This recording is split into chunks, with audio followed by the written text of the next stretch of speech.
Well, I just think I'd feel much better about it if we could lock down a great representation visually of what my brand is. Okay, so how exactly would you describe your brand? It's like aesthetically or cinematographically, if that's a word. It's not. I feel like it's everything you loved about the classic movies of our childhood, like Sandlot, Billy Madison, Apocalypse Now, Happy Gilmore, Clueless. But at the same time, I feel like my brand is not rooted in the past. It's actually very forward-thinking and like futuristic.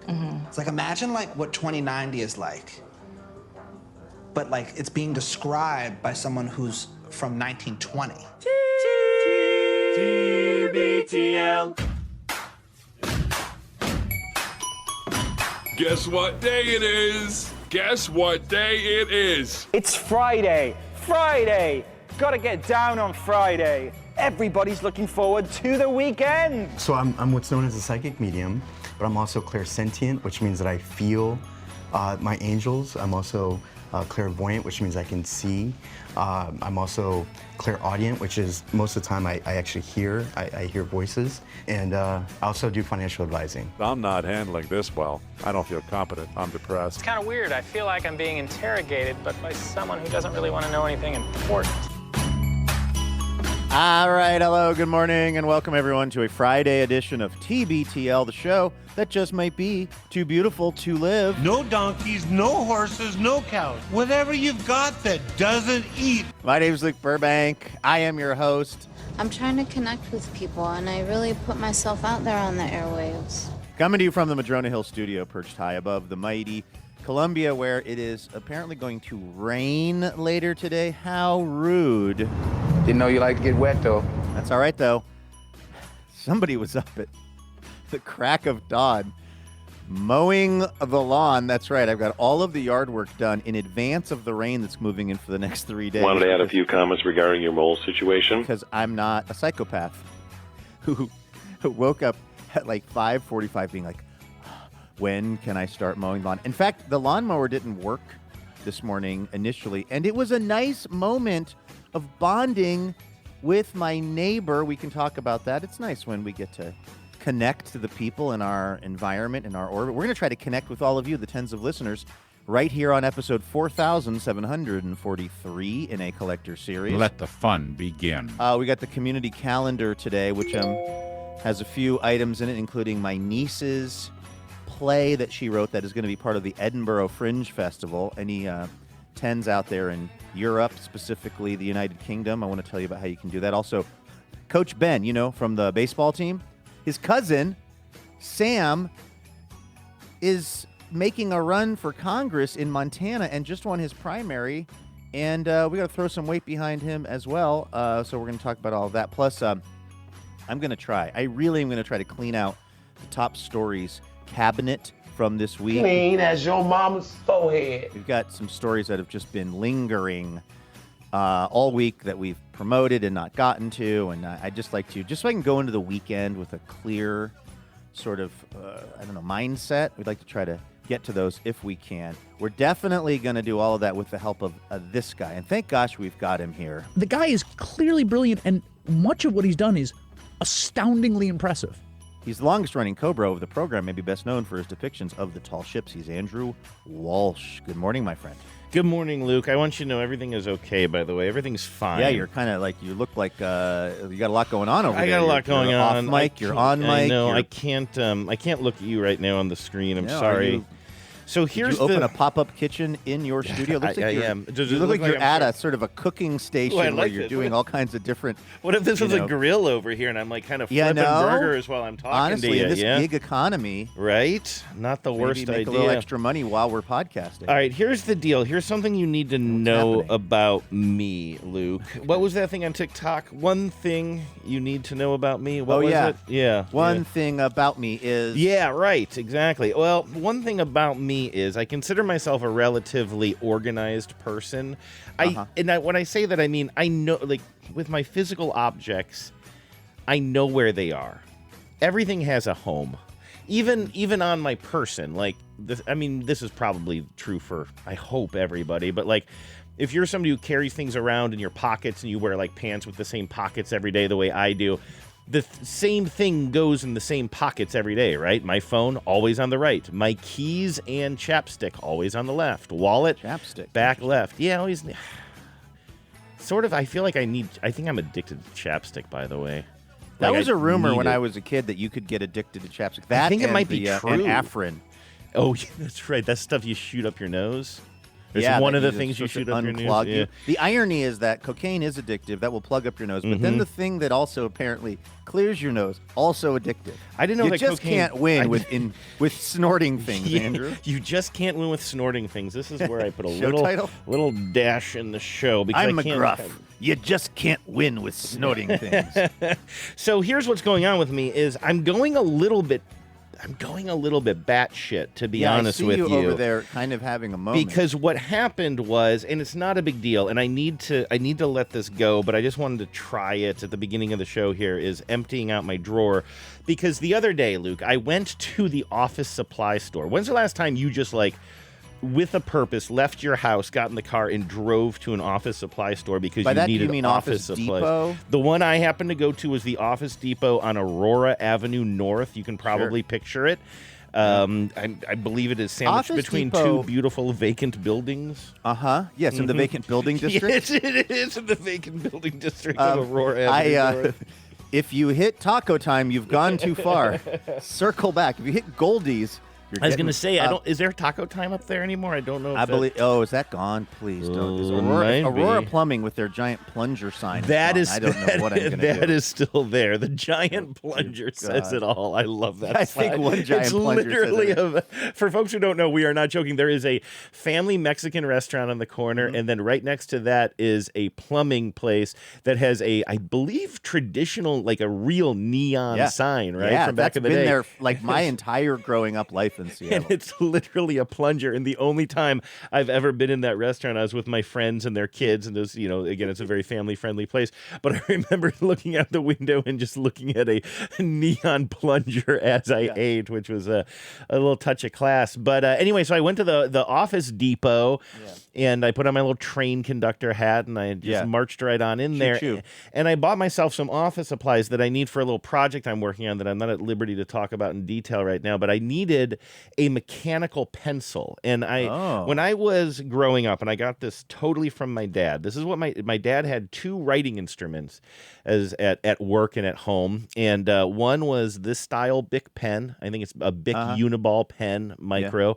And because my dad wrote with them, I wrote with them. To this day, I don't like ballpoint pens. I like these that sort of like kind Those of are much more bleed on satisfying paper. to write with, I think. Absolutely. And the other thing is a mechanical pencil specifically, and I'm trying to figure out what the brand is, but you've seen it a million times. They come in black or light blue, depending on how thick the lead is. I think the brand might be Pentel.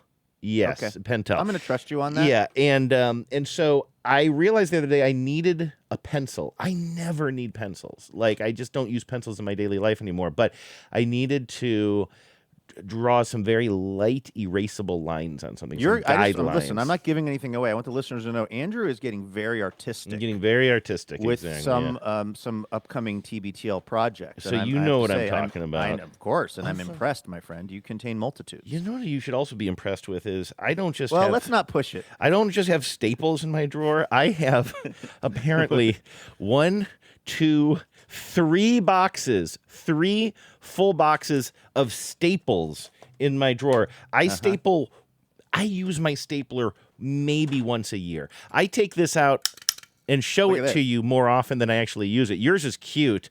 Mine, as we've talked about, I haven't used this in a while, but I'll tell you what. I've got to have it around it's my security stapler, like in case something needs to be stapled. And I say needs to be stapled, Andrew, because I don't like it when people say needs stapled. Oh, this needs sorted. Yeah, I don't like this that. needs stapled. Have you ever caught people saying that? You know what? This rings a bell, as in maybe it's something you've brought it up before. And I think don't know if you're it's a right. Northwest thing, but like when I used to work at that plumbing company, and when I was in high school, I remember the guy who ran the joint. He used to come. All right, that needs sorted. That needs picked up. That needs to be. It needs to be picked up. That needs to be exactly. sorted. No one is so busy that they can't include those two little words that make it an actual sentence. They're very easy words to use. Okay, so you got your mechanical pencil, your pen. So I got, and the thing is, I knew exactly what I wanted. I went in there, I bought the mechanical pencils, I bought some erasers, I bought some extra lead for the pencils. But the thing is, I only really needed one of these pencils, but they came in 2 packs, okay? And I was like, okay, and well, you that's didn't fine. think that was something that you needed to run by me and John? I did send the receipt to John. I mean, he's literally got the receipts. I sent it Lest to him. anyone worry that the business boys are not running a tight ship, I swear to God, if I look at the company credit card, I get a text from John. We get Was alarms. this you? Did somebody steal the card? Was this you? We get alarms. And John, I say that with love. I'm his glad job. that I'm glad we're running a tight ship around here. But anyway, well, unfortunately, this has been a failed experiment. But I got 2 of these pencils because they came in a 2-pack, and I was like, okay, well, that's fine. That's whatever. Maybe I should pay for one of them out of my own, private funds. Maybe I only charge the company for half of this 2-pack of pencils since I only really need one for this project. That we can talk about that later. That would be fair, I suppose. But all that is to say, I'm like, I don't really need to, but that's all they got, so I'll buy it. So then I have been doing my little art project mostly upstairs at the kitchen table, and I brought my extra pencil, the one that was unused. I call it the virgin pencil. Yes. Do you like me calling it that? Not really. Okay, I'm going to not call it that anymore. I brought the virgin pencil. We can ask the listeners, but I feel they're going to be with me on this. I brought the pencil that had still been untouched. Thank you. Pure as the driven snow pencil. It's wordy, but a little bit more poetic. Exactly. I brought the pencil that's waiting for marriage downstairs into my office. Which hasn't shared its cookies. That's right. When I was at it Jesus has not Creek, known another pencil in the biblical way. When I was at Jesus Creek, there was I was in the drama club, and there was a gal. Actually, I had kind of a big crush on her. She was a couple grades ahead of me. She was really good at doing drama and acting. Her name was Amy. And she had a monologue that was a big hit at the school that was this girl, a teenage girl, talking about this bag of cookies that she had that was very special and just for her, and she treasured it, and then someone took this away or whatever. And of course, it was all sort of a metaphor for her virginity. But I remember it was a big old hit, this monologue about her cookies. How many people went home and fondled their cookies that night is what I would like to know. Okay, so all of that is with to say, cheddar? I said I'm going to fondue with cheddar. Anyway, I brought the virgin pencil downstairs. I put it away in my drawer. I've been using the other one upstairs.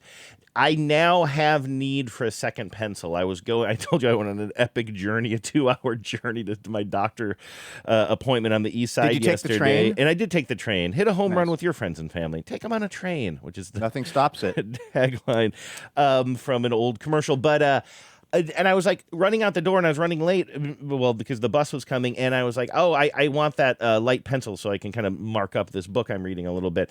And I'm like, oh, I'll grab the one I haven't been using for the project. And it's not in my desk drawer. And what I started to say before was, what you need to know about me is I'm a man who is relatively proud of keeping everything in its place and being able to find things. It's like, oh yeah, you need my whatever. I haven't used it in a year, but I know exactly where it is because it's got a place, it's got a home, and I keep things in their homes. And I can't find the second pencil, Luke. And you've already lost the second pencil, which even you've had though for 48 hours max. Well, no, at least a week, if not more, but unused. And I put it down here, and I see the other pen. I bought some special pens as well, and I see them in here, or at least I did. And so what I was doing at the beginning of the show is I emptied literally everything out of my drawer, because the thing about being somebody who considers themselves organized in the way that I just described is that's useful in daily life. But the other side of that sword is when something goes missing like this and you don't have an explanation for it, it drives me a level insane. It drives me to a level of insanity, maybe I should say. I don't want to be like it's inexplicable. Because it's inexplicable in a way that it wouldn't bother somebody whose life is maybe generally more chaotic and they're losing things all the time. Like that might be a bunch of and I would say maybe like Genevieve is sort of like that, well, whatever. But she has a very successful life, and her being a little bit more scattered Other or than not getting obsessive stuck with you, like it's me. gone pretty well. Exactly. Yeah. I mean, regrets. She has 1. A 1. Exactly. Regrets. I've got a 1. But it's driving me bonkers, and so I thought, So you still haven't located no, it? and I just removed everything man. from my top drawer, which makes me think maybe, I mean, this is the other shitty thing about my kind of personality defect here is it drives me, it's a little bit like, sometimes you sort of compliment me about like my ability to like sort of figure out audio stuff, but you've also seen the other side of that is when I can't figure it out, I can become obsessive over it, right? Like if there's a buzz in the line, you could be like, well, just jiggle it. Well, there's a buzz in the line, so what? And I'll be like, no, nobody's recording any more podcasts in the world. Shut it down. We're shutting down all audio video technology in the world until I figure out where this hum is coming from. It's probably from a dimmer switch. Well, that's the other side of that coin. I mean, that's the deal, is that's your brain chemistry, and we benefit from it, generally speaking, and then occasionally it derails everything because in other words, do we need to should we just play some light hold music or something while you solve it? Are you going to be able to do the rest of the show without knowing where the pencil is? And that's not even a joke question. Yes, this has been dogging me since yesterday. Oh, I anyway. see. So I but just you thought figured I'm going to sit down at my workstation. Yeah. I'm going to be, I'm going to just kind of like sort through this while I'm talking to Luke, and I'll figure it out. Now, by the way, there's a by the way. I had an experience with something like this, Andrew, this morning, not involving me, but involving my neighbor, Bob, where things got, I would say, slightly more, not personal, but I got more in his space than I was expecting to when I woke up this morning. And what basically happened was, I've been out of town for the last week, and you know me and my obsessive lawn mowing tendencies. I'm trying to really keep my lawn under control so that when I mow it, it's not like so long that it is gumming up the lawnmower and or is just like a huge hassle. And I got home Wednesday night. Yesterday, I was getting ready for Livewire and had a busy day, so I couldn't get out. And yesterday was an absolutely gorgeous day here, probably up in Seattle as well, just like beautiful blue skies and sun. And unfortunately, the weather is taking a turn. It's going to be kind of rainy today and Saturday and Sunday. And so I basically zeroed in on the only time that I was going to be able to mow the lawn without it potentially raining was this morning before the show, before we did TBTL. But I didn't want to be out there mowing at 7 a.m. That felt a little aggressive. So my plan was I would do other general yard work that wasn't noisy from 7 to 8. And then at 8, I would fire up the mower. And so 8 a.m. rolls around, and I pull the mower out, which my neighbors from down the hill, Spring and Scott, actually gave me this mower because they heard on the show that I was transitioning out of my electric riding mower. And I went to start the mower. It's a Honda, which is nice, but it didn't start this morning. And I was very bummed because, this is a way I think in which you and I are kind of similar. Once I've got a plan in my head of how the whole schedule is going to go, I really like it to go according to the schedule I had in my mind. And I got up early today. I did all my TBTL stuff. I made my coffee. I just had this whole plan, and I was looking very forward to doing the show with you and knowing that the lawn was mowed and that it didn't matter if it rained. I mean, I got the whole day worked out up until the Mariner game tonight. Like 6:40 or 7:10, by the way. I don't know. But I think it's. They're in Detroit, so it's going to be early. Oh shoot! Yeah, baseball exactly. came early. I got to look that up. Yeah. Plan accordingly. Thank you for the heads up. You have that many fewer hours to search for your pencil this afternoon. Right, okay, buddy. So anyway, I had this whole plan for my day, and it involved me mowing the lawn this morning, and then I go to start the lawnmower, and it won't start. And I start to spiral into this thing that I do. Can I ask you a quick question? Or is it you're pulling a string like old school? Yeah, it's a pull. Yeah, it's a gas lawnmower. It's got a spark plug. You pull the thing. And by the way, Scotty is like a car guy. He's a classic car guy. So he had tuned it up for me very nicely before he brought it over so that it would actually start. And it started great the first 2 times I used it. And then this time it wouldn't start. And then I was just like, again, I'm thinking it's at this point, it's 8:02. And I'm like, could I go to Home Depot, get another lawnmower, get back here by 8:40? I got to assemble it a little bit because those things are kind of partially assembled in those boxes.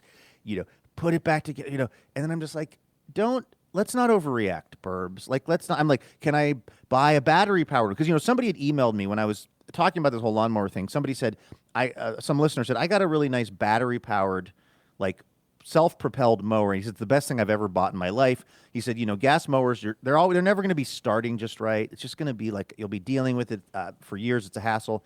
And all that email was just like banging around in my head at 8:02 this morning. I was just like, this is exactly what the listener said was going to happen, is that these lawnmowers are, they're temperamental. And I'm not a mechanical guy. I'm not good at like fixing stuff, diagnosing stuff like this. But I was like, just calm down. There's probably something can be done. Let's just focus on what we can focus on right now. So I went out in my yard. I started pulling weeds out of this rockery because I had like multiple things I was going to try to do today. And I'm pulling these weeds, and I'm doing this thing, and I'm listening to, I think I'm listening to Chris's episode this week, Chris Hayes' Why Is This Happening pod. And I hear a noise, and it's my neighbor, Bob. And he's just saying, hey, good morning. He's out doing stuff in his yard. He's like, you tired of pulling weeds yet? Because I'm just constantly pulling weeds from various places where they're not supposed to be. He sprays down some kind of crazy, like insane, probably carcinogenic to the hilt stuff, which, by the way, works really well. Very jealous. I'm like, hey, I asked him, I was like, what are you spraying down at your fire pit? He goes, I think it's called Killzall. I go, yeah, that sounds healthy. Meanwhile, you're putting like baking soda and vinegar. I know. Seriously, I'm hand pulling, artisanally pulling weeds, literally. And he goes, yeah, they won't. He goes, I tried to buy it on Amazon. They won't ship it. Like, that's a good sign. Right. So we're just kind of chatting, and I said, yeah, I'm trying to stay. We're just doing neighborly talk. I go, I'm trying to stay on top of this lawn, but I keep going out of town. He goes, I know, man. I've been out of town. It just grows really fast. And I go, yeah, my lawnmower won't work right now. I can't start it. He goes, I think I flooded it. He goes, well, I got some starter fluid if you need or whatever. I was going to ask. And I was like, okay. We've talked about starter fluid on the show before, right? Isn't that a nostalgic memory for both you and I? I have See, I didn't grow up on a farm with dirt bikes like you did. So to be honest with you, I know that it's a thing. I don't know if I've ever used it. I might have used it. Here's my version of it. I had cars that wouldn't start, and we would spritz some gas into the carburetor, which is, I think, essentially the same thing. Back in the day, if you had a car that wouldn't start, you could just pour a teensy bit of gas from the gas can into the carburetor, and it would, it'd get it going. So this is a similar thing, but, I'm like, yeah, I'll let you know if I need it. And I'm just praying to God that when I go back to the lawnmower, that's literally how I talk to him. Because I'll let you know if I need it. I'm seriously code switching to guy who knows where the starter fluid goes in the lawnmower. So I'm I'm doing this other stuff, pulling weeds, and I'm trying to get through my to-do list that's not lawnmower related. But finally, I'm like, okay. Maybe I flooded it. Maybe it's working again. I go back and I try to start. It's almost starting. It's almost catching, but it won't. It's going. But then, I'm throttling it up to try to give it a little more gas with the choke. It's just. So then I text Bob. I'm like, hey, can I borrow some of that starter fluid? Hey, and that's how I text too. Hey, can I borrow some of that starter fluid? But here's the thing.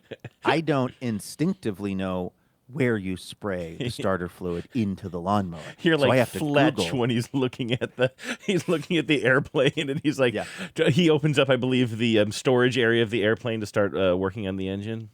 I do something much smarter, Andrew. I Google where do you spray starter fluid into a lawnmower. By the way, I would too. By the way, because I wouldn't YouTube know. video. Yeah. I get a YouTube. It's through the little air filter. You basically there's a little air filter on the side. You take that off and you spray through. It's essentially spraying it through the carburetor, but of the lawnmower. And so I see a YouTube video of it and how to do it. So now I'm like, I know. So I take that little thing off the side and place it there. And I'm still now. I've texted Bob. I'm not going over to his house because it's 8:20 in the morning still, and he's been out in his yard. But I don't want to go knock on his door. I just don't want to get into his space, but I notice his garage door is opening. So again, I'm just kind of puttering around my yard. I'm trying to get everything and anything I can get done. And then I see that he's out doing something on a truck in his yard. So, okay, great. So I go over and I'm like, hey, can I go ahead and get some of that starter fluid? He's like, yeah, totally. So we go into his garage and he's got this big workbench that's just much like the workbench I have in my basement. It's just, remember those people that would have those signs that were like, a clean desk is the sign of an insane mind. Or something. They were trying to make the argument that you really need to have a messy desk. That's the real proof that you're not crazy. his workbench was much like the one I have in my basement, just chaos, just everything everywhere. Well, this is actually, I mean, this does sort of, sorry to interrupt, but this does sort of tie into exactly the personality types that I was discussing before. Like, I'm obsessed with, that's the thing, if I had a workbench, it would be just absolutely tidy. Like, everything would be hanging, there'd be outlines where the hammers. Knolled? What's the thing I can never remember? Oh, well, that's shooting something from above. But it would just be, like, perfect. But I wouldn't be getting anything done because I wouldn't be able to find the ball peen hammer, and so I just spent 24 days just looking for this one hammer. And the thing is, Bob is a working dude. Yeah, Bob, but he gets shit done. He flips houses. He buys houses. He fixes them up. He's always doing projects. Got multiple trucks. He's the guy that when he saw me doing work on my house, he goes, "I've got a bunch more of those cedar shingles that I've harvested off of projects I've done. If you need a couple of fill-in ones." He's that kind of a dude. And so we go over there, and I go over there. Now we're in the garage, and he's looking for the starter fluid, and he's like, I don't know, I used it the other day, I can't find it. And he's just like looking through. He's just picking up things, and there's multiple cans, spray cans of different things. None of them are the starter fluid, and I'm starting to go like, man, like now I feel bad because here's the thing, like. I have now made this a weird pressure situation for him where I'm standing in his garage while he is trying to sort through the chaos that is this workbench. And I'm starting to feel bad. I'm starting to think, well, I could just go to Napa and get my own. Like, I don't want this guy to feel bad or embarrassed or whatever. But see, that's not how Bob's wired. Bob DeGaff. He wants to help. He wants to help, but also he doesn't care that he doesn't know where it is. I am thinking if he came over to my house and I was like, hey, I'll loan you something, and now we're standing in my basement and I'm looking around. Why would Xi Jinping want to flood my basement and rust my Bowflex? I'm like searching. I'm putting myself in his shoes, which is like I would feel like a ticking clock of like, I can't find this thing. This is proof that I'm not living an organized life. Like let's just put it this way, a lot more in my head than old Bob is, right? So I'm like, hey, man, and if you can't find it, he's like, oh, no, I'll find it. Is Bob about our age? Probably. Probably. 50s. Probably. I'd say, yeah, maybe early 50s. Baba Bluey. Yeah. I'm going to yell that the next time I drive a monster truck. And then I'm trying to point things out. I'm like, oh, is it that? And it's like, no, it's like transmission lubricant. Like I'm just pointing at cans and things. And his partner, who he lives with, she comes out on her way to work. She's got a big Stanley cup of coffee, and she's totally scared just because she doesn't expect me to be standing in the garage. I'm like, hey, I'm sorry, I'm just getting starter fluid. She's like, oh, no problem. And you're both in your tidy whiteys, DTF St. Louis style? Yes. Yeah. What are they doing on those swings? I'll never know. And so right as I'm about to, I'm just like, literally, I'm going to bail on the situation. I'm like, he's like, oh, here it is. And this is where, also, again, I'm code switching so hard here, Andrew. What do you think I say when he finds it? I'm like, it's always the last place you look. I hate that joke. I actively, it's not even a joke. I dislike that statement. Of course it's the last place you look because you found it. You stopped looking. By definition, it will be the last place you look. It would be insane if it was the third to last place you looked. Yes. I'm gonna find that pencil and then I'm gonna keep looking. And I will say Andrew, that it's always the last place you look. It's still driving me bananas, by the way. But I mean, this is what's going on in my life, Andrew. But here's the thing. Bob goes, and I'm still talking to his wife, or his partner, because he is now, what I realize is he found the spray can, but he can't find the right cap. So he's going on different cans. He's trying. So, and by the way, when you say the cap, and I think I know this from the way you're kind of showing me on the screen, you're not talking about just the thing that is a safety. No. Close. No, like imagine a can of spray paint. For some reason, the little tip came off. The little tip has why fallen would it have off. fallen off? Okay. Who knows? But he can't find it. He can't find the right one. So he's looking around. He's pulling it off of different ones, and I can see trying to fit it on. And he's trying to widen. He's got one that like would maybe fit, but it's too narrow. He's trying to maybe widen it out. This is all going on while I'm talking to his partner. We're just kind of making small talk about some events that she's got going on in town, etc. And then Bob just comes over to me and he goes, okay, I'm going to have to help you with this. And he's just holding the can of starter fluid and holding an errant tip from something else. And I was like, okay. So we go over to the lawnmower, and I'm so glad that I had Googled where does the starter fluid go, because I have the thing off, and he's just like, he just gets down on one knee, and because what has to happen is he has to manually hold the spray tip onto the little tiny plastic thing that comes out of the can of starter fluid to try to press it down so that a completely non-focused kind of burble of starter fluid goes generally in the direction of the lawnmower.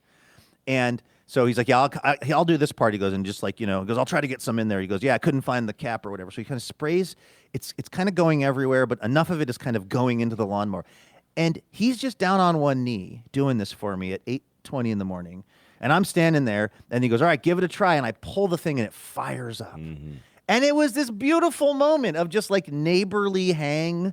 And like he's just over there again. I don't know if he was planning on kneeling in the grass that morning before he went to work. But it was just like, it was really sweet. And like, I was happy for a few reasons. One, now I know what to do when this thing doesn't start. I just got to get some starter fluid. You just got to get Bob. Or have Bob move in with me. One of the two, whichever's with easier. With his one can without the proper tip. And just like the fact that this was like a team effort involving me and my neighbor and just kind of like, I don't know. It's just like I'm a person who has spent a lot of my life trying to construct a version of my life where that kind of stuff doesn't happen, where I always have it together, where I have the equipment that I've purchased, usually at premium prices, works perfectly, and where I don't need to ask someone for help, or I don't need to be put in a position that makes me feel slightly embarrassed or not knowledgeable. Now, I'm not far enough along in my journey that I don't Google where do you spray the starter fluid before Bob gets there.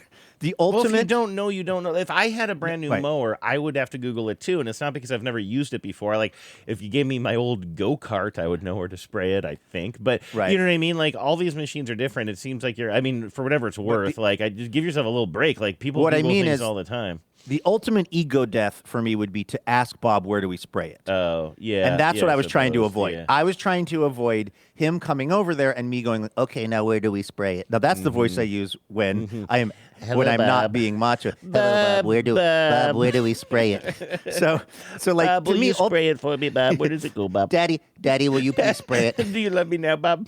So it's like, so for me, ultimate ego death would be like, I don't even care that he knows that I don't know where the starter fluid goes. I'm not there yet. I did make sure I knew what was going on and get the mower ready so I looked like I knew what was going on. But that being said, it was this nice moment of me needing help from him offering the help, us having a moment together. And again, there was just something about the physicality of it. Him down on one knee, spraying, kind of haphazardly spraying this fluid into the thing, and then it starting up, and then yeah, just like I got the whole lawn mowed.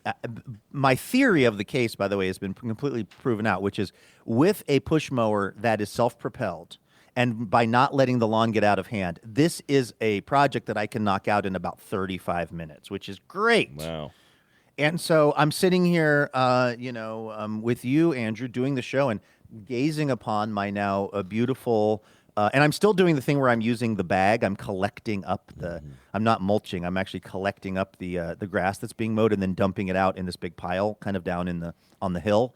So it's like even nicer because I don't have a bunch of like loose grass out on the lawn. It's all just like, so that's a long, boring story to say, sometimes asking for help is a nice thing and it makes you feel close to people. And I don't do it a lot because I want everyone to think that I have it together all the time, but this morning it was a nice little moment for me and Bob. Can you ask Bob if he has where the pencil is? An extra, yes. 0.7 millimeter mechanical somewhere pencil? in that pile. Yeah. in that pile, I promise you, there's a pencil. It's but you know what it is? It's a construction pencil. One of those like rectangle ones, or like kind of which like you like whittle down with a knife. Yeah. That's. I mean, come on. Just you can feel the testosterone oozing. Absolutely. Get one of those. You can't sharpen that in a pencil sharpener. That's like no. You got to use a utility knife to get that bad boy going. Yeah, exactly. A Smurf That's had one next of those. level. Handy Smurf, I think, had one of those behind his ear. Hey, Andrew, quickly before we thank the dazzling donors, could you cue up our community calendar music? Because we've got a couple of things that I'd like to tell folks about.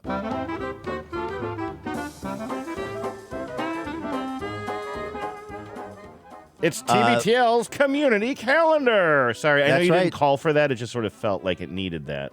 Yeah, I like it. Shades of Leon. Yeah, like there was a little red bone in there. Bone. I was trying to just be in like here. Let's just hold on a second here. Yeah, please. Okay, you lead me into this music again. Set me up. Okay, because we've got a couple of community calendar events I'd love to tell you about. Well,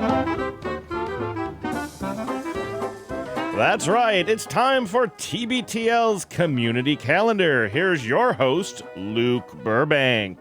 Thank you, Andrew. Appreciate that. By the way, that was a great lead-in. I like that. Thank you. Let's make that part of the thing. I'd write it down, but I don't have a pencil. If you are going to be anywhere near Edinburgh, Scotland, in the month of August, maybe you're going there for the Edinburgh Fringe Festival. Maybe you're just going to be generally in the area. My niece, Maddie, who is studying abroad, who's studying in Scotland, has written a play called A Queen's Way that is going to be staged as part of the Edinburgh Fringe Festival. This is to the Napier University Drama Society, of which she is a member. The show is going up between August 24th and August 29th. And it would be awesome if we had a couple of tens maybe show up and help fill the house and, move some tickets and also maybe even write us a little review of the whole thing. So, do we know what it's about? Sorry to put you on the spot. Do you have any sense of what it's about, or are we keeping that magic? No. Andrew, I'm going to tell you. This is from the Edinburgh Fringe Festival website. A kingdom built on murder, thievery, and chaos. Can an unwilling and inexperienced teenage peasant really take over the throne? One stupid mistake may have altered Carolyn's life forever and changed the fate of her country. Now overcome with new responsibilities and threats, Carolyn wonders why so many aspire to rule the world and if fame is worth the stress. In this medieval satire, characters and audiences alike will ask the question, what is the value of power? Is it woke? Just, I think I'm going to say it is, but in the best sort of way. It's no, that sounds awesome. The age suitability is 14 plus. Okay. Warnings: there is strong language and swearing, so I guess it's not that woke. Wait, Andrew. no, I'm in. Lead with that. Yeah, so you can go to the Edinburgh Fringe Festival and to get it, or email me. Just email me, Luke@tbtl.net, and I'll send you the link. The play is called A Queen's Way. Again, it's part of the Fringe Festival. That's and, so cool. Yeah, I'm so proud of my niece, Maddie. She is just, all of my nieces and nephews are exceptional kids. And I'm not just saying that in a kind of like, I have to because I'm their uncle, but man, oh man, we've got some great young folks in this family, and none more driven and sweet and thoughtful than my niece, Maddie, over there in Scotland. So yeah, if you're going to be in the area, go check it out. Now, speaking of Scotland, Andrew, we've got a listener. The first person I thought of when Maddie mentioned that this play was going to be up was our friend Avalon in Scotland, who is one of our long-running listeners over there, maybe only listener that I know of in Scotland. And last week's 10 of the week, by the way, in the really? TBTL newsletter, which you can sign up for at tbtl.net. By the way, we do have some exciting things happening right around the corner this summer. We are working on the proper time to kind of reveal what we've been working on, but the newsletter might be part of that reveal process. So please sign up at tbtl.net for the TBTL Friday newsletter, which I will start working on and trying to get done before 3:40 this afternoon when the Mariners take the field. Thought you had until 6:40, but it turns out I'm working on the deadline. deadline. Should have mowed your newsletter this morning at 7 a.m., sir.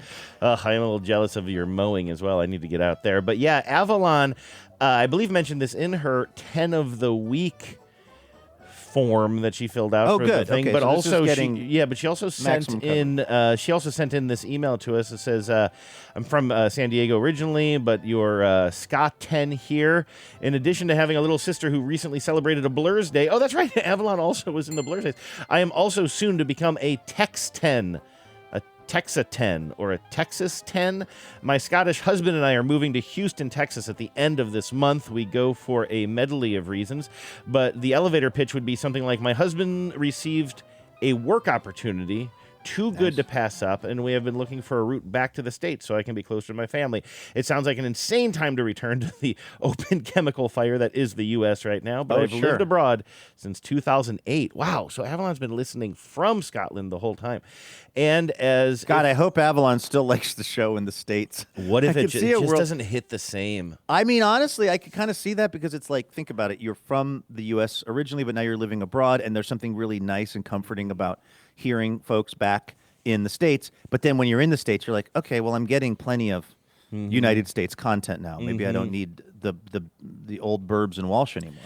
Well, look at this. It says, with all that said, which is very close to copyright nice. infringement, by the way. Yeah. Watch it, Yeah, that's kind of Luke's thing. Having said that is your thing. And Avalon says, with all that said. All that being said. I have spent most of my adult life in Scotland and have never lived in Texas. I have a lot of questions and I need help. I need tens. I need to know, where's good to get used cars? What kinds of things do folks in Houston consider or look out for when buying a home? Where are the good bars to have a few small beers? Are there any Houston 10 meetups on the horizon? Or I guess you would say Houston meetups on the horizon. I'd love to go to there. So this is where the business bros come in. How do we get in touch with the regional branches of the Tens? Well, we just did. We just sent out the bat signal, which is a reference to the cartoon vigilante, the Batman. So let's see here. I also have a travel document of tips and suggestions I've made, as well as saved maps of Glasgow and Edinburgh, since I've hosted many visitors and have a lot of insider tips. So anybody going to Edinburgh can reach out to Avalon via us, and we'll connect you. Boy, talk about serendipity, Luke. Can I ask you an extremely boring question that I'm trying to get to the bottom of? You said that Avalon was 10 of the week in last week's newsletter. Would that be Trees a Crowd? I think so. Was that not last week? I'm looking at Dean from Adelaide, Australia. Oh, Avalon was, and we do have an archive online now of all the 10s of the week, but I might be a little bit behind on it. But if you've ever been a 10 of the week, you can go to the 10 of the week page on tbtl.net and just look at. It's honestly a very nice page. You see all these smiling faces of our listeners who have filled out the form and been featured. But it looks like Avalon was actually featured on May 1st, which was almost a month ago, and the subject line of that one was "Nay First." I believe we did a classic. Nay First. It was a classic installment of TBTL's Yays and Nays column, I believe. So that's what that was. Every time Andrew, this sounds like I'm being sarcastic. I'm not. Every time I dip into the newsletter, I'm like, this is really good, man. You're doing a really good job with this. Like. What was last week's? That one I was proud of. Last week was about trees. Oh, they're all around us. But who gives that's right. a bleep? It was a bunch of facts. Oh, that's right. I did a bunch of research about facts about trees. You're right. Yeah. And I like to learn about our friend Dean in Australia because mostly what I've known about Dean is Dean reposts the show on Blue Sky a bunch, and I also like that Dean is in the city of Adelaide, Australia, which is of course my daughter's name, which is a kind of a fun thing. Hey, one more. Could we call this community calendar? I'm not sure. Everybody knows Coach Ben of the TBTL Junior Sluggers fame.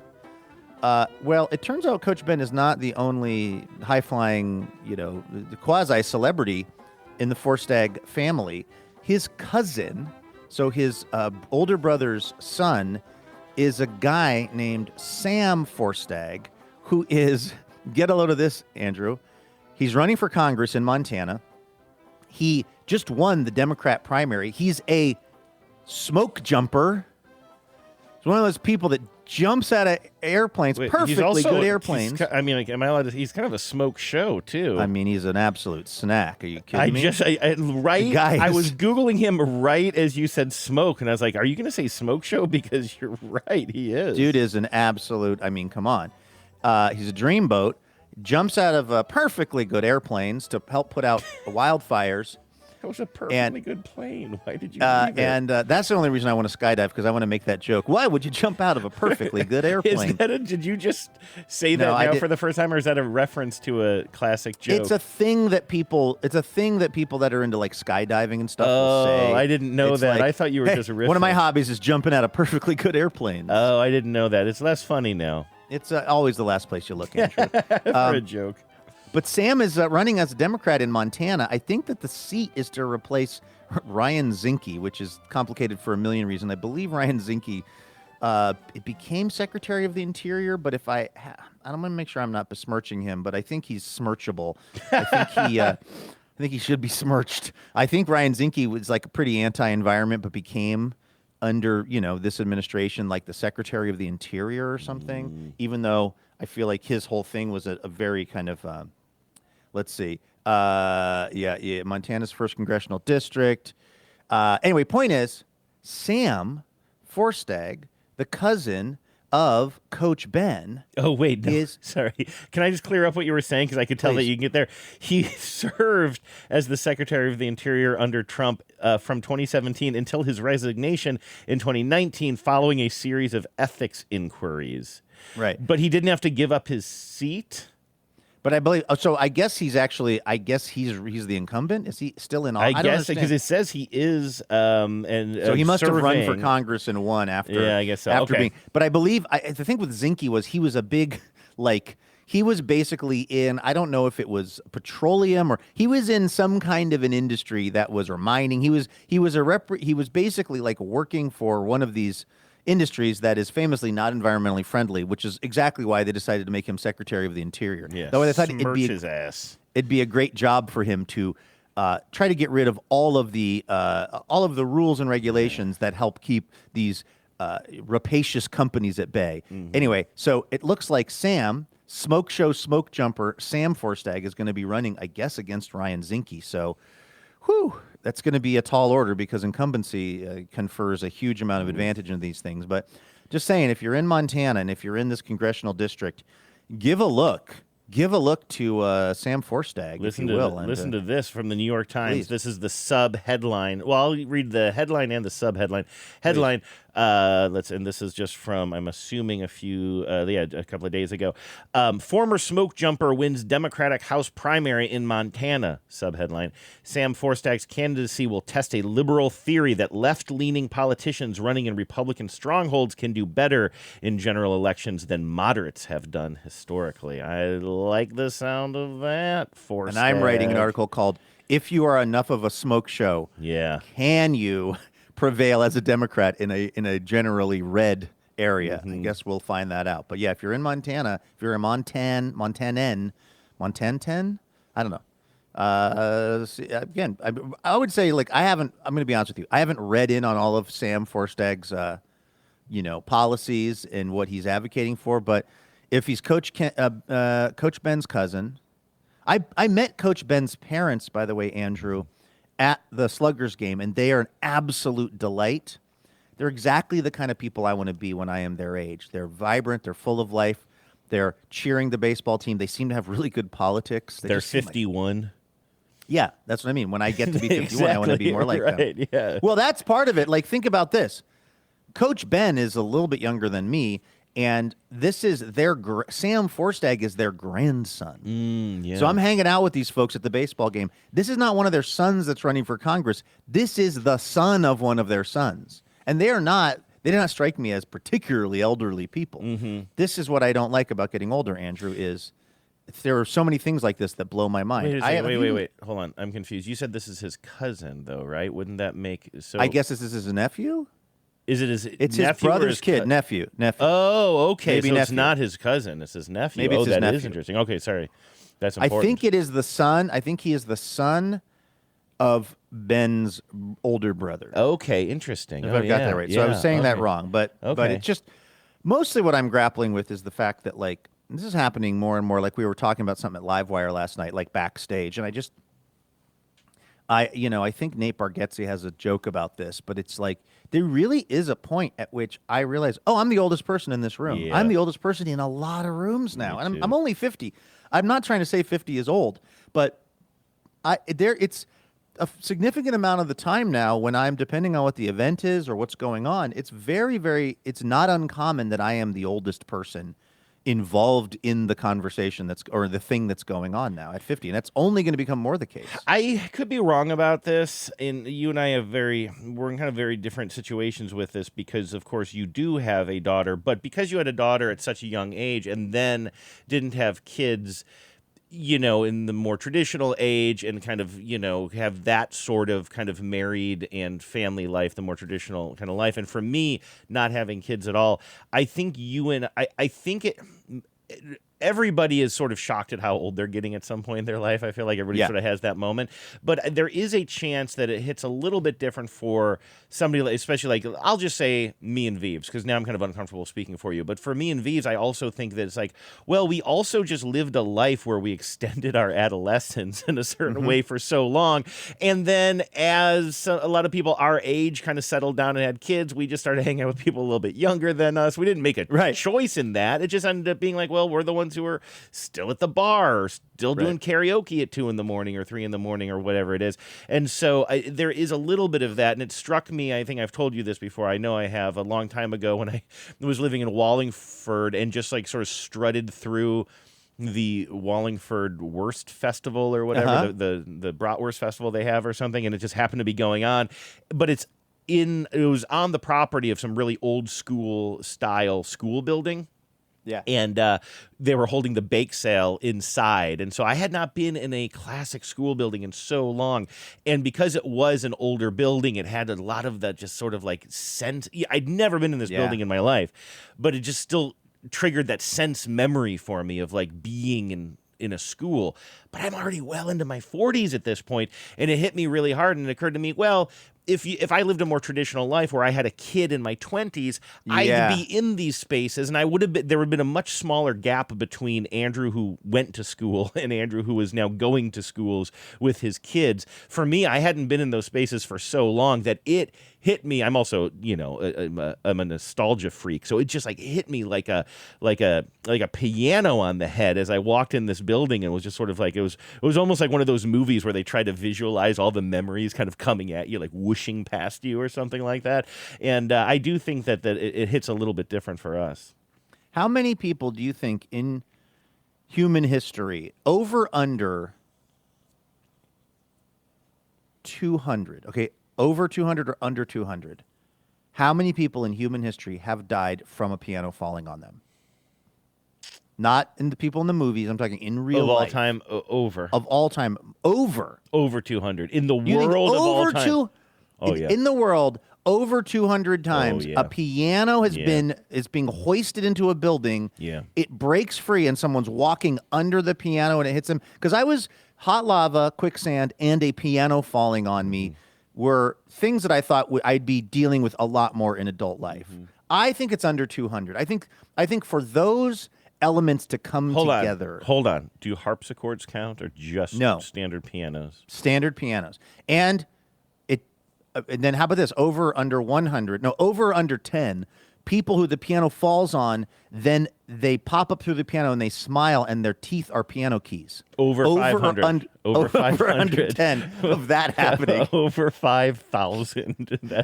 Somehow that happens more than just pianos bonking people in the head and killing them. And I don't know how that happens. Do you think, like the younger people, speaking of us being old, do you think the younger people in the audience even have any idea about the trope of the piano falling on you? And it makes the piano makes a kink sound as one tooth / key falls out. One of the teeth is flat, falls out. Also, you're a cat for some reason in this. You're probably a cat. Sure.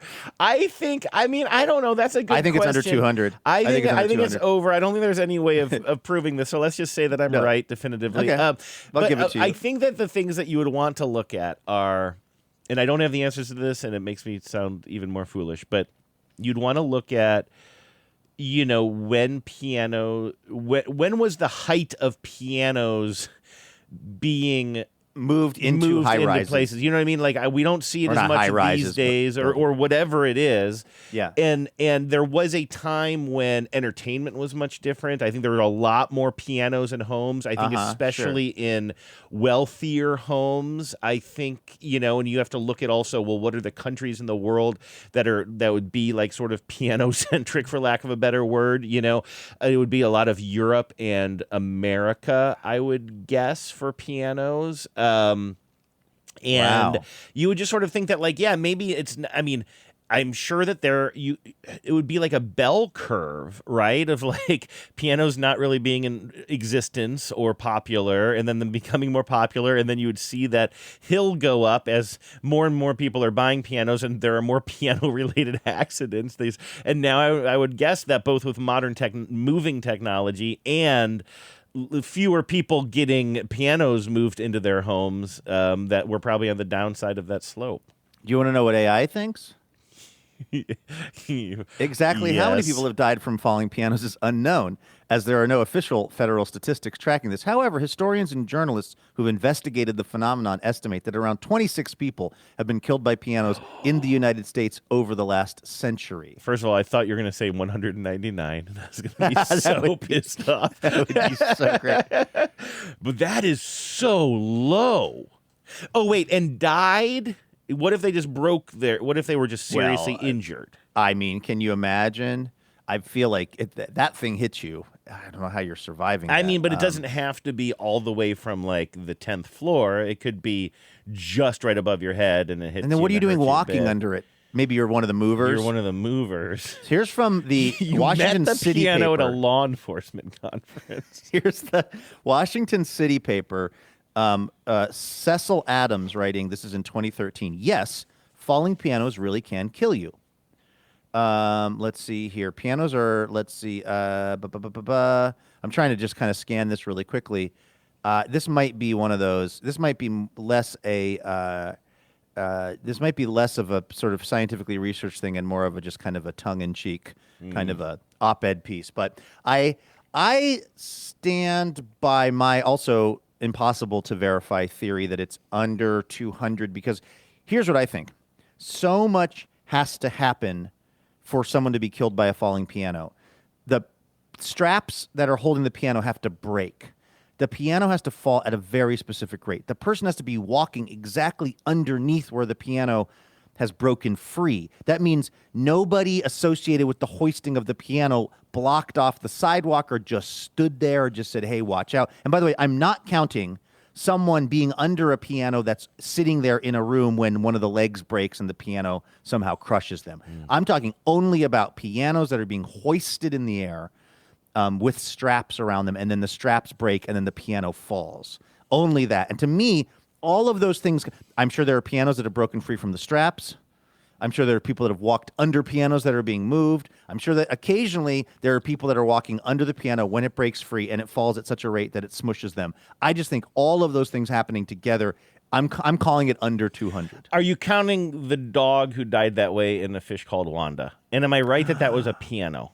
I don't know about that, but I just saw a scene from Dirty Rotten Scoundrels, Andrew, on TikTok that makes me really want to watch that movie. And it's a scene where I think Steve Martin is trying to pretend that he doesn't have feeling in his legs. Oh yeah, and I think it's Michael Caine. God, a young Michael Caine, a Michael Caine who's probably about our age. Yeah, and he's got this strop. He's got this kind of hand whip, and he's whipping Steve Martin's character's legs. Yes, and it's obviously Steve Martin can feel his legs, and like it's so funny to me for some reason. And then whoever the woman is that's with him, she goes, "Look, he's so moved by your help that he's crying." Yes, and Steve Martin's character is just like crying from the pain of having his legs whipped. That scene alone looks so friggin' funny to me. I think I misremembered. I also, because I do remember that now that you say that. I've seen that movie in the past couple of years, and I think I've seen it a lot. I remember seeing that in the theater with my parents, and I remember the glove scene. You've talked about it. That was Genevieve seeing it in the theater with her family. But like for me, I remember. I mean, at the time, I don't know how old I was. I was like a tween or something like that. But him saying, and he's playing a character who's like, I guess we would say special needs now. So actually, now that I think about it, I don't know how much it holds up. But he's playing like a guy who's like sort of touched, to use the language of my parents' generation. Is he really, or is he pretending? He's pretending to be. It's all about some sort of a con. And while he's playing this character, while Stephen Martin's character is playing this character, he's sitting at the table and he says, "Can I go to the bathroom?" And then Caine says, "Yes, go ahead." And then there's just a long pause, and then he just says, "Thank you, I'm done." And I thought, when I was a kid, I could not get over that. I probably talked about that scene for a year after seeing it. I thought it was so funny. I may have to I don't think I've ever seen A Fish Called Wanda either, by the way. So I need to, those are two, I think, like 1980s sort of, seminal works for certain kind of people that like comedy that I've never had a reference point for. I should probably just take an afternoon and or an evening even, and watch some of that. I owe you an apology. I owe the listeners an apology. According to a Reddit thread with the subject line, "A fish called Wanda," at the end, the dog is squashed by a piano, B, concrete block, or C, furniture. People are saying, I remembered it as a piano, but it was actually a concrete block. You're thinking, and then somebody says, you're thinking of Who Framed Roger Rabbit, and then somebody says, no, that was a safe. So anyway, I don't know, more questions than answers. How many people have been killed by falling safes? Well, more or less than pianos. More, right? In my mind. Yeah. More, I think, yes. Good, at least we can agree on something. We was hoping for some razzle-dazzle. Razzle-dazzle. That's right, man, razzle-dazzle. On your mark. On your mark. Get set. Get set. Now ready. Ready. Go. Everybody razzle-dazzle. All right, let's thank some dazzling donors. What you are hearing right here, my friends, is 100% listener-supported podcasting. I have been... This is so boring and forever taking, but I've been listening to a lot of different podcasts lately, and some of them... Well, here's the thing I'm trying to stop myself from doing, Andrew. I detest the New York Times audio app.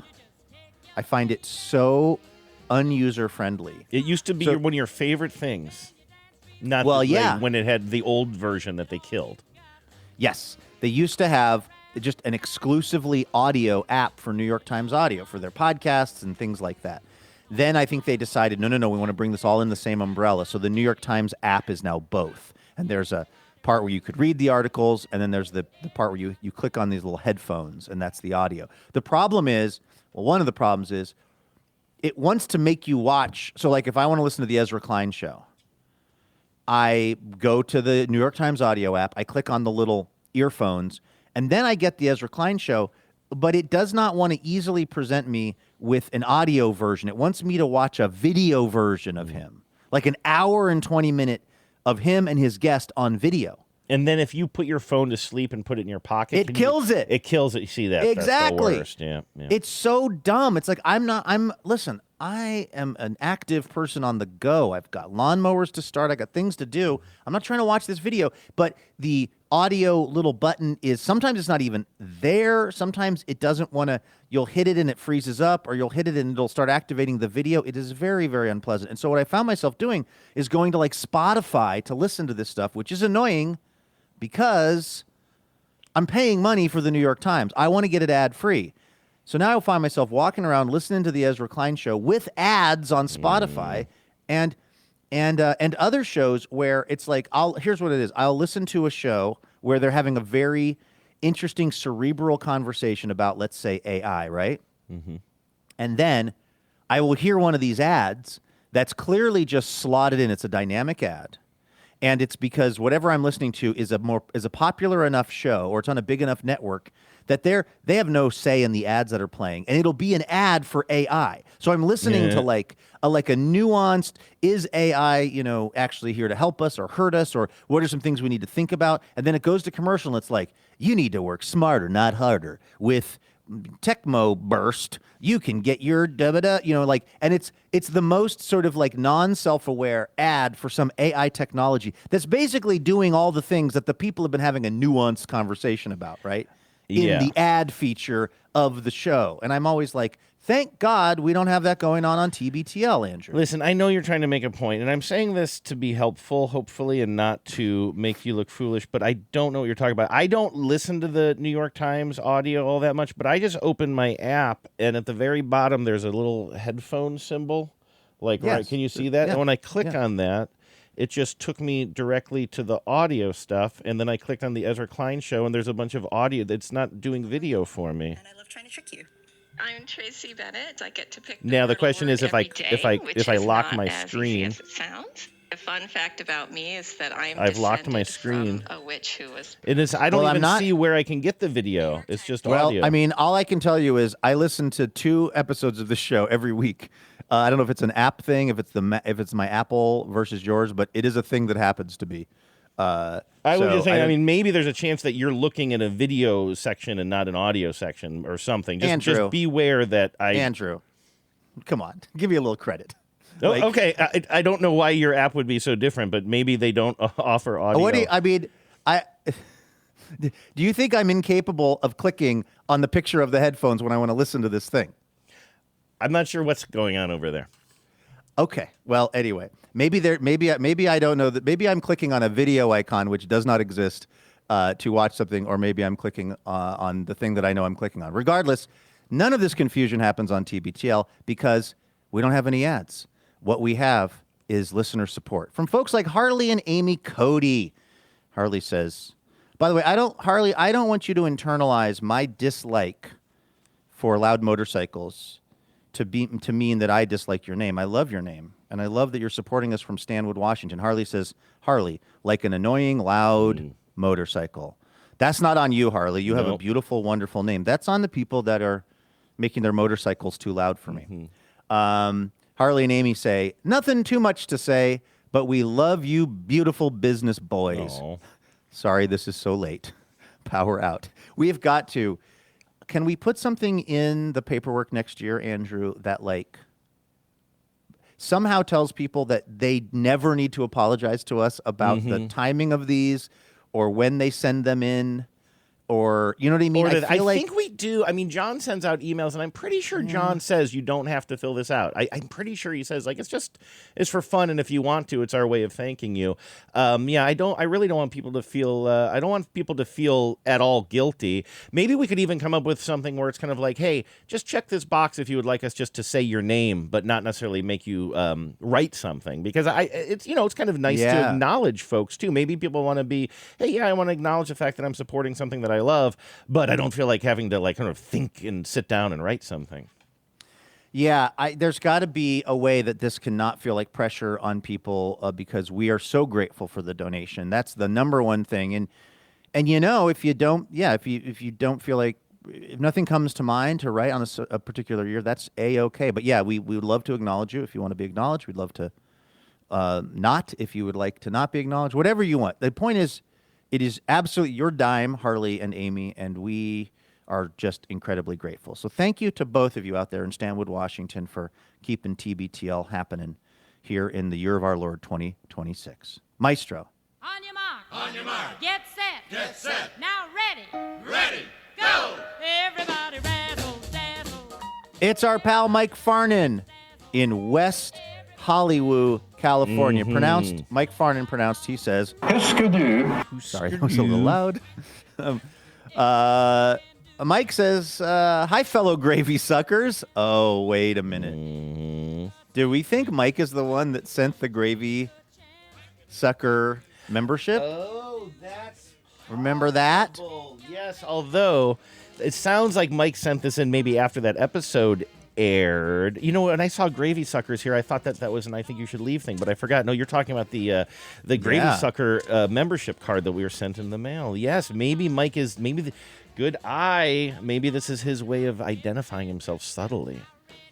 Mike says, keying off of the same principle of Harley and Amy, he says, June, ?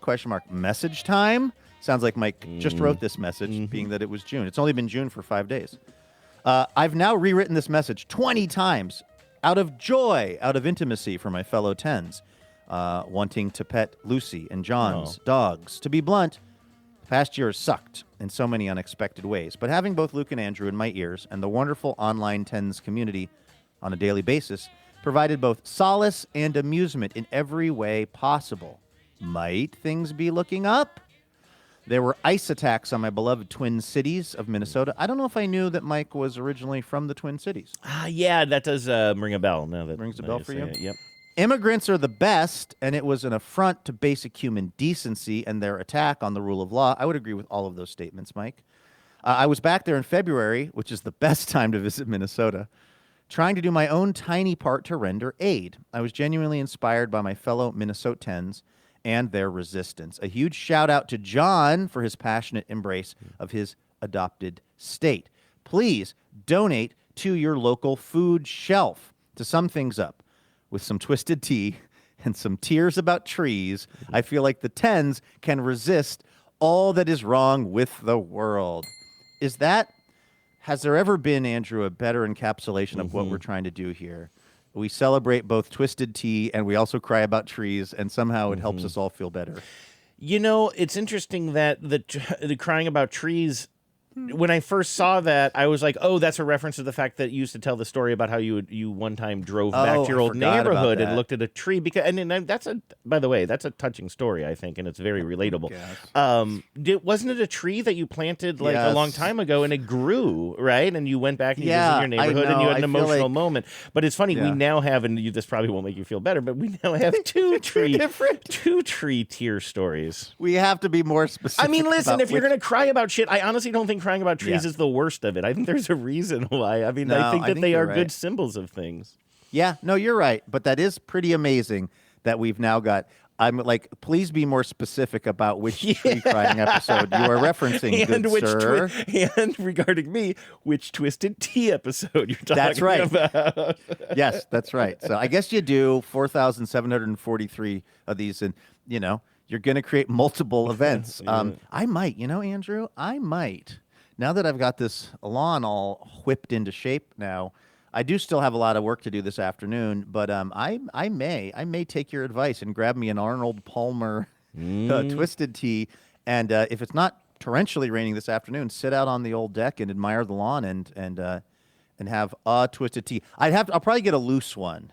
Because I gotta get a loose one. In fact, I don't need I don't think I'm going to be able to get through even over the course of the summer, maybe 12 of them. But I could take a loose one. I think I need to take a little break. Because I bought a loose one the other day. Because if you'll recall, at the beginning of this summer, I went to buy a loose one and they were all out. And then I ended up buying a 12-pack of them. And I was like, this is a bad idea. And it kind of was. And eventually, it took me a little bit of time, but I eventually did get through that, and I shared some with people who came over and wanted to get a little taste of that Twisted Tea lifestyle that I've been talking about.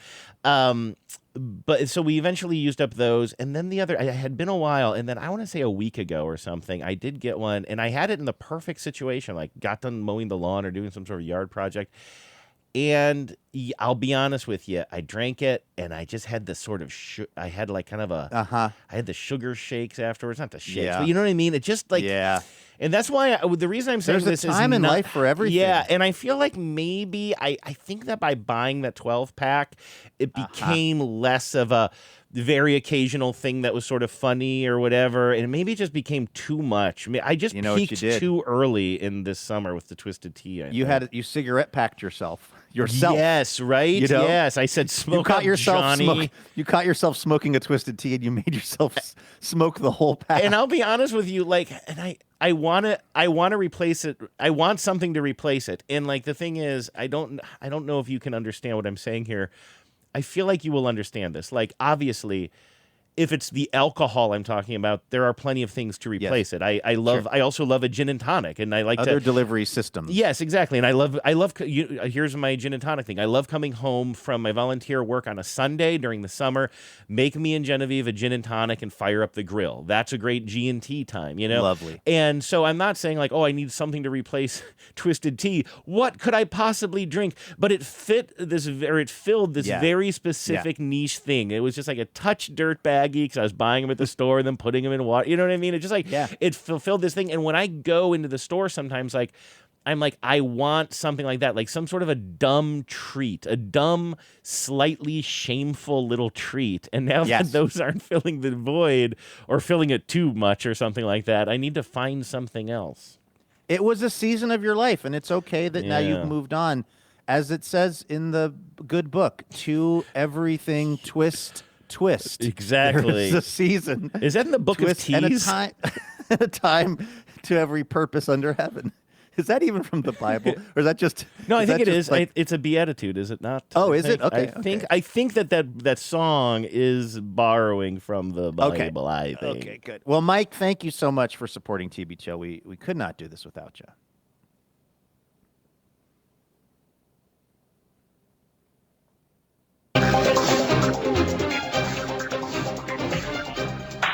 Hello and welcome to Top Story. So if you don't mind, Andrew, we'll try to, not belabor this too much, but we do have this story that we referenced maybe a week ago that we have not gotten to, but I still think it's kind of interesting. And on the subject of youth baseball, we're still in the afterglow of the successful TB Chill Junior Sluggers season. But there's this kid in Idaho, I believe, who was he's a baseball player himself. He was umping a Little League game, and the coach of the other Little League team was incensed, interestingly enough, not about a play on the field, but about music that was being played, I think before the game, maybe? Was it walk-up music or was it pre-game music? I don't recall, but you're I right, don't. yeah. I think it was. Welcome into the latest. Calm down, everybody. Let's see. Oh, it was Rob Zombie's "Never Gonna Stop," music that the opposing team was playing, is how it's described in the Times. Oh, if I can just mention, when I went to that Sluggers game now a couple of weeks ago, I think the other team, Super Chill Ice Cream, they were playing some kind of like warm-up music. I think they were playing Girl Talk. Oh, really? Which I both liked because I really like Girl Talk, but I was kind of like, let me scrub through this in my mind. Are we is this all kid appropriate?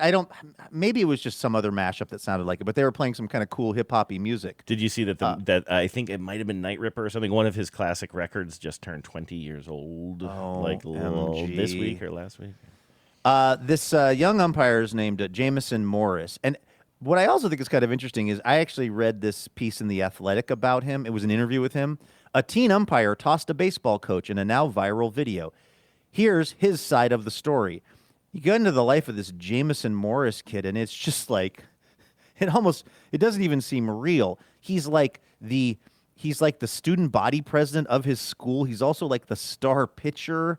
He's like led them to the like state championship or something. He's like, just seems like he's the president of the associated student body of his school. He's this star baseball player. He just doesn't seem to be fazed by anything. He seems like a pretty nice kid, actually, all around in this interview. The video itself, though, and I'm trying to play this off of YouTube, which is tough.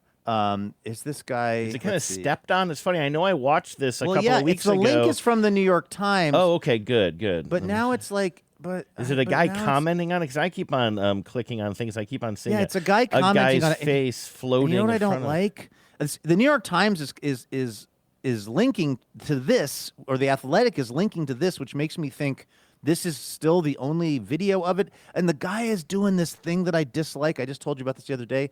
He's wearing what looks like a MAGA hat, but it actually says "Make Rec Ball Great Again." This is the person. Okay, wait. I'm commenting. On, it's so triggering to me. You know what's weird is now the link in the New York Times is working for me, and it's sending me to a TikTok, but I'm not seeing a guy in a hat. Why was I getting? Okay, well, let me just see. I could be wrong here. Let me just see.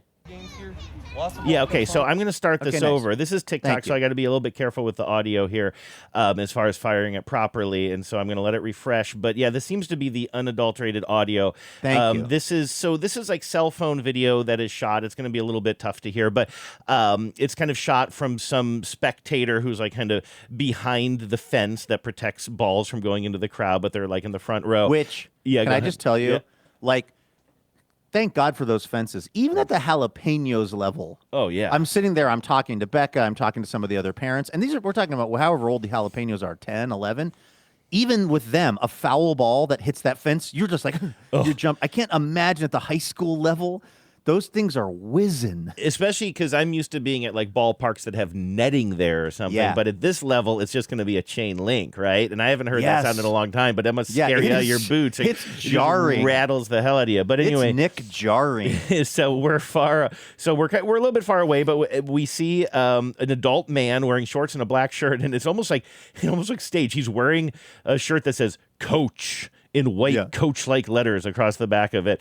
And the kid, so maybe like, I don't know, half a foot shorter than him, wearing a umpire's guard in front of him and just a yellow T-shirt. And I think we're gonna hear the umpire kid first. A lot of games here, lots of walk-up songs, and I have not heard a single inappropriate word, nothing come out of this. Okay, Coach, you're either going back to the dugout or your team's forfeiting. That's your choice. Stay. And you're way worse than the music. The music will happen. That's their choice. That's not me.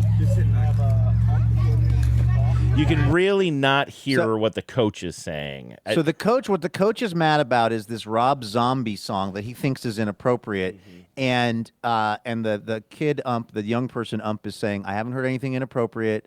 We've got to, just continue on with the game. The coach wanted the other team to, I don't know if it was just turn the music off or be somehow punished for this. This was very So when I first saw this going around and the kid, kind of calmly dealing with the coach, I assumed it was a ball strike thing and something, in the game. I then was actually very triggered because this coach could have been my coach. Now sports. You know that there's more audio to go, right? I was just pausing. I guess I'm just trying to kind of tee it up here, maybe a little more, maybe too much. But like the school, this coach that's protesting or who's mad is the coach of this school called Logos School, which is a very religious school in Moscow, Idaho. The founder of the school is a guy named Doug Wilson, who I think might be a favorite pastor of Pete Hegseth, who's advocated for making homosexuality illegal. He thinks that women's suffrage was a mistake, he said that black people were better off during slavery. I mean, just like wild shit. And like, I didn't go to a school that was as extreme as that, but this idea that like, we're just trying to play baseball and our weird coach is out trying to litigate if Rob Zombie walk-up music is offensive and non-Christian. It really puts the back of my hairs up, the hairs on the back of my neck up, because it very much reminds me, unfortunately, of my youth. Yeah, and I'll go back to the audio here in a second too, but I didn't realize that either until I'm reading this like Q&A interview between the Times and this young umpire, and we're going to continue to hear him just sound very level-headed in such an impressive way out on the field, but he's the same way in the interview with the New York Times as well. Like totally. He just said, hey, it's hard. My intentions of the argument is never to speak against this church. My beliefs don't matter against the church, whatnot. My argument wasn't opposed to any specific group. Like he's not, because the interviewer is trying to say like, how much were you aware of the sort of the backstory here, and he's like, it just wasn't really about that. So let's go back to the scene here. No, I don't have an uncoordinated call over music. I can call a cop and see if they care about the music, about little kids' ears, because there's not been a single inappropriate thing come out of that speaker. Now you either go back to your dugout or you go to your car because you're interrupting the game. Okay, get him out of here. Love that the crowd is on the side of the ump. Get him out of here. Get him out of here. He's saying, if you didn't quite hear that, he's saying you can go back to your ump or you can go to your car, and he sort of gestures. Sit down now. They're not yelling at you. You're obstructing their game. These boys want to play. Do you guys want to play baseball, or do you want to have this coach complain to me about the music? Love that. Baseball, 100%. I was saying music. You're gone. Get out of here, please. All right, let's go, boys. And then he says, you're gone, get out of here. He kicks the coach out, and then the coach, of course, takes all the boys with him. Now, that is not the umpire's decision. The umpire was just telling the coach out, get out of there. There's some other adult could have coached the team. Absolutely. And so anyway, he just kind of takes his toys and goes home. And exactly. Kids' toys. Talk about snowflake behavior. Yeah, right. So you are a coach. You heard Rob Zombie. You thought it was demonic and inappropriate. The teenage umpire says, I've been listening to the music. There's nothing inappropriate in there. And then you make it such an issue that he sends you to your car, sends you to the locker room, as it were. And so then you take, like you said, Andrew, you take your toys and go home. You ruin the day for all of your players who just showed up and wanted to play baseball. Like, talk about snowflake behavior. Talk about being, like, so freaking sensitive. I noticed that the New York Times also linked to the Rob Zombie song in question. I was like, this is interesting. I was going to play it, but the thing is, I was a little bit worried about also, us and copyrighted music and all that. Yeah. But as I clicked on it, what I think is interesting is the New York Times does not link to the song. It links to the song's lyrics, by the way. And I'm just scanning it here. So I think the New York Times is sort of like pointing out, like, because there is something like you mentioned that this coach thought the music sounded demonic or something. I'm looking at the lyrics and it says, I'm on Durango number 5. Take me to the home. Kick boots and ultra live. Maybe that's a sexual reference. So far, that's the only thing. But there's nothing in here that is explicit that I'm noticing. Yeah. But there is a sound, like the same way you don't necessarily like the sound of Rob Zombie opening up the Howard Stern show, right? I don't know what those lyrics are. American Nightmare, right? Is that what he's singing? But dig deep down to Planet X. And so it's kind of like this guy was hearing this music and being like, well, I want to protect my kids from this music because it sounded bad. But like, can a sound be bad? Well, defiant beat, Andrew. It's a defiant beat, right? Yeah. You know that? I mean, I think that's why the more I read into this story, the more, like I said, I got a little bit triggered because it reminded me of my youth because, famously on this show, I once, and my dad, I don't want to drag poor Walt because he's a sweet guy and I think he would not respond this way now. But back in the day when they were very much in their church life, I had a Christian rap tape. It was a guy rapping about how great Jesus was, and my dad said he thought the beat was defiant. Yeah. As if a beat could be, like it made him uncomfortable because it sounded probably rhythmically like music he had heard bumping out of cars at stoplights, and it gave him a feeling, much like this coach was getting a feeling. Now, for the record, I don't think my dad took that tape away. I think he was just commenting on it. But like, it's weird to me that 40 years later, people are still operating this way in the world. What I can say about my dad is he doesn't operate in the world that way anymore. He has learned that that's kind of silly. You got this coach, like you said, comically wearing a stenciled, a black shirt that's stenciled coach on the back, is still hearing defiant beats. Yes. Now, I just for whatever it's worth, I see that like, here's a line. Yeah, the devil rides a dinosaur. Or dinosaur, as I like to say. Well, I don't believe in dinosaurs. So like that's the offensive part. This is like the thing. Like I don't know what I'm trying to do. I'm definitely not trying to defend this guy, but I'm trying to just put myself in his head just for a minute. It's kind of like, no, this isn't like explicitly gory or explicitly sexual, but to him, if he has this like belief system that I am not defending in any way here, but he hears a devil. There's devil imagery before this baseball game, and my Christian children, I must protect their ears from this. That must be kind of what's going through his head. But obviously, I think that's ridiculous. Also, it's like grow a pair. Like, how about this? How about you beat these heathens on the baseball diamond? Like, how about you just assume that God is in control? I mean, this is the thing. I don't want to make this into a religious conversation, but the thing that I always find so confusing is God, in this guy's worldview, God is omnipotent. God is in control of everything, except if these kids hear Rob Zombie. That's the one area that God doesn't have control of. Is God so in control that he can make a Rob Zombie song he can't control? It's like, okay, God's in control. Great. Well, then the kids will be okay playing baseball and hearing Rob Zombie as walk-up music, and God's got it worked out. Is God in control or not? That's the fundamental question. And if God is in control, then you don't have to be that worried about a trans swimmer. Then you don't have to be. I know I'm sort of jumping topics here, but it's like there's this kind of religious worldview right now that it's like God is supreme and rules everything, but also is so fragile that we got to be out here making sure that like. No, nobody's hearing a Rob Zombie music, or nobody's like, is he in control or not? If he is, you can all just take the day off of sweating the details, Yeah. Here I go once again with the email. Every week, I hope that it's from a female. Oh man, it's not from a female. All right, Andrew, I actually have an email from a listener that's got some tape associated with it that I wanted to play and kind of get your reaction to. I know you've actually heard this tape, but the listeners haven't. This was an email from our friend, from listener Alec. Alec said, hey, dummies, you all may have already seen this, and it may be too long for actual intro audio, but this kid telling the same joke over and over again in his stand-up routine really got me. Felt like something I'd hear introing TBTL. Peace and love from Alec in Brooklyn. And so this is a young comedian. His name is Aaron Westbury. And yeah, I think this is a kind of, it's like 5 minutes long. I don't know if maybe that's too long to play here or what, but let's just play it and kind of see where we land with it.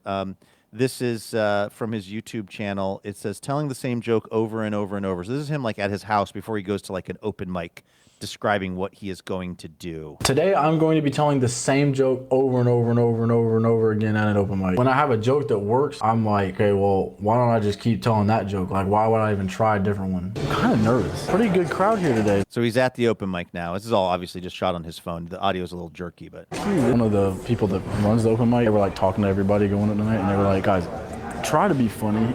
I'm just thinking, I'm like, yeah, I think it's funny, but will the audience that's here think it's funny? We'll find out very soon, though. Yeah, on the way. So here he goes. He's on stage now.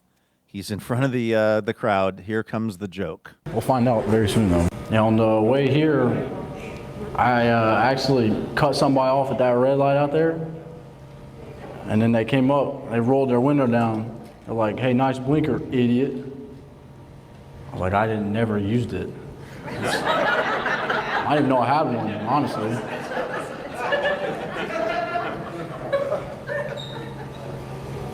Well, that went pretty well. I'm gonna just keep telling that joke.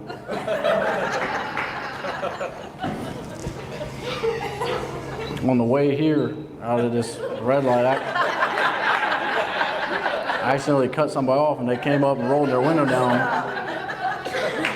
They're like, "Hey, nice blinker, idiot." Like, I didn't even have it on. I didn't even know I had one, honestly.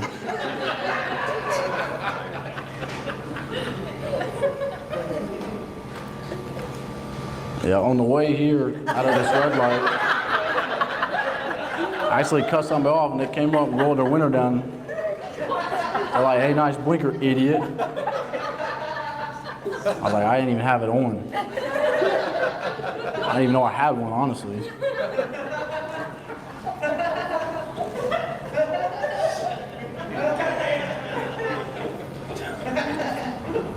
Yeah, out of this red light out here, I actually cut somebody off, and they came up and they rolled their window down. Like, "Hey, nice blinker, idiot." It's like, I didn't even have it on. I didn't even know I had one, honestly.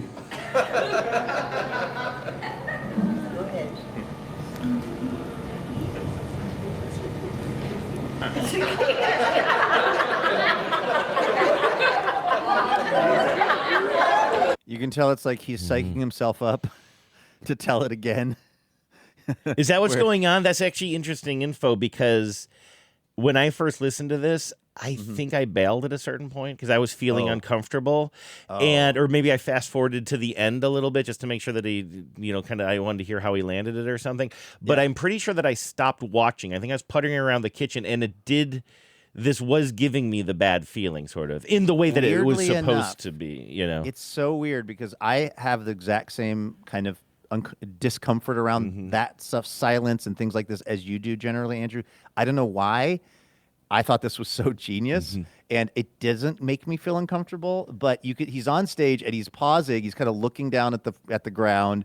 He's kind of like, you could tell he's sort of like, am I going to do now? Maybe he's just playing that up. My guess is his plan has always been to just continue telling this, but he's playing it like, should I do it again? And what's interesting to me about this is the audience response. You had like laughter at the first joke, laughter when he repeated it, laughter the third time, and then you're starting to lose people, and we'll see where it goes.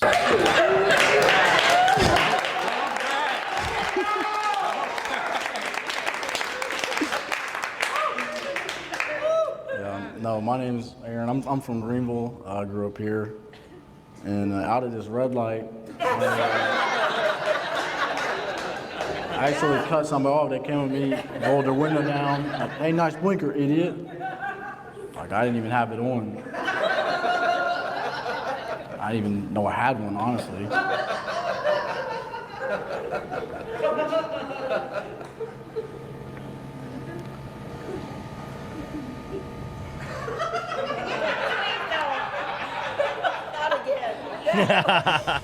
I got it. Tired, sorry. Yeah, out of this red light, actually cut somebody off. They came up and rolled their window down, like, "Hey, nice blinker, idiot." I was like, I didn't even have it on. I didn't know I had one, honestly.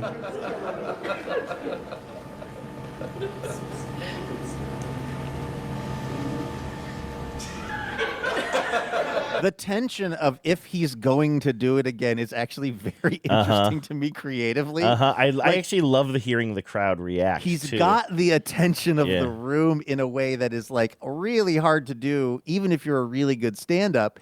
It's like this thing has been created now, this new kind of thing, like, which is he going to subject us to the joke again? And every time he finishes it, it just becomes like the sort of like energy in the room is so interesting to me. Mm-hmm. Yeah, out of this red light, I actually cut somebody off.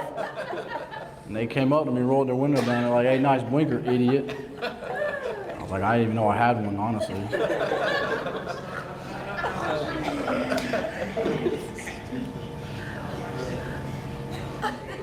No more. Stop.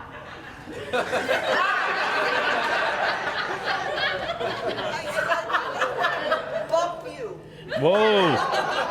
Buffering. You're on skip. Yeah, out of this red light. So you get a woman swearing at him from the crowd and someone yelling "stop." Wow. See, I had not heard that. I have not heard this part. Yeah, I skipped over it's it. interesting. All right. Okay, so then he's back outside. So I guess that's kind of it. He tells it one last time. We don't even see the completion of it, but then this is him walking out of the theater afterwards. Buffering. You're on skip. Yeah, out of this red light. All right. Well, it went well, actually. I'm like kind of surprised. I don't know what I was expecting. I think I was expecting it to go well for a little bit and then people get tired of it, but they were chilling and they kept laughing at it.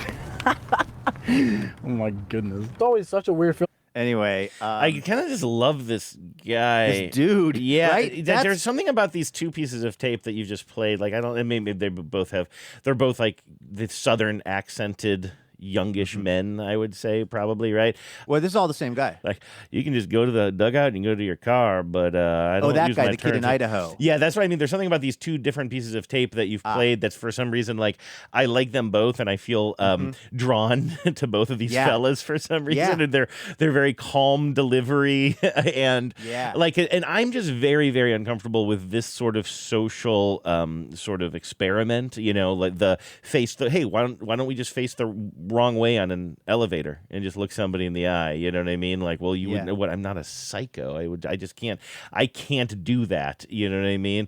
But I really want to hear how he ended this, though. I gotta say, I wanted to hear how the crowd sent him off, you know, Well, like when he says, "Hey, thanks, you guys have been really patient with me," or something like that. I feel like I need We do not get closure. that satisfaction. No. Which a few thoughts on that quickly. One is, you and I have commented on this before. Like when I first started like looking at too much TikTok, I had noticed a sort of a creative choice of younger generations to not give the viewer what I consider to be all the relevant information. Things would just end midway through a joke or a statement, or the fact that we don't get to see if the crowd clapped when he left the stage or not is like, for me, kind of unsatisfying, but also it is almost a creative choice of sorts.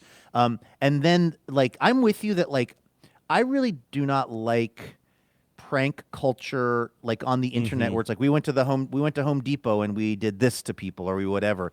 What I like about this is that he went to a comedy club, you know? So he did a kind of a performance art thing on stage, but it was at a comedy club where people had come to be entertained, or at least to see something happen. And if I can, just close out the week with the oldest thing I've ever said.